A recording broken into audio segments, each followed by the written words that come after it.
Alongside Rob Lewis, I'm Austin Price for the 2-minute drill on this Wednesday. Jeremy Pruitt called it one of the funnest years he's had being a coach with this group. Rob, just kind of your overall takeaway from his comments today. Well, I mean, that is one of the big takeaways. I mean, very clear that he really loves his group of seniors. I mean, it's a small batch, 13 guys are going to run through the tee on Saturday. And you can just tell that he's bonded with that group. I mean, those are his guys. And, you don't – and that's got to happen when you're a new coach and you come in. I mean, you can't, just push everything that's been, all your guys to the stockpile, the brush pile and saying, I'm going to recruit my guys. I mean, you've got to be able to incorporate the players on the team, get them to believe in you, get them to believe in your culture.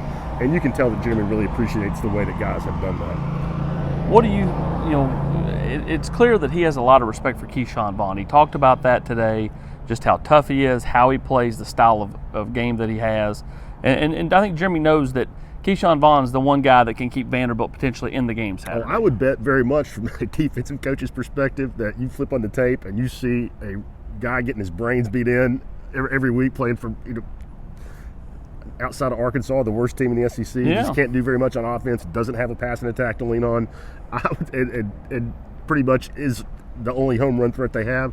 I'm guessing that Jeremy comes away from watching Vandy game tape with a lot of respect for Vaughn. I asked him about his senior day. He said it was too long ago. He don't remember a whole lot about it, but did say that he looks forward to this group. You asked him specifically about the wide receivers. It's clear that while Tennessee wants to run the ball, they're still going to lean heavily on 1, 15, 5, and that group. Yeah, and that's the best thing they have going for them on offense. Everybody that covers this team has said it. That's why it was imperative they get at least decent quarterback play, because if you're not getting that under center, you're not taking advantage of the best weapons you have on the field. And with Guarantano playing like he has lately, Jim Chaney's able to get in the toolbox and use some of the weapons he's got.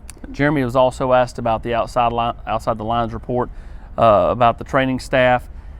He went on to say that he feels like they've got the best trainers in America. Cited the Trey Smith, diagnosis and how they've handled Trey, and I'm sure he could have went on about others, but it's pretty clear that he's not going to give any credence to that. In fact, he denied any of the report altogether. Disputed it staunchly, I would say, and made it a point to say that that side of the operation reports the athletic director. All right, that's Rob Lewis. I'm Austin Price. 2-minute drill on this Wednesday of Vanderbilt Week.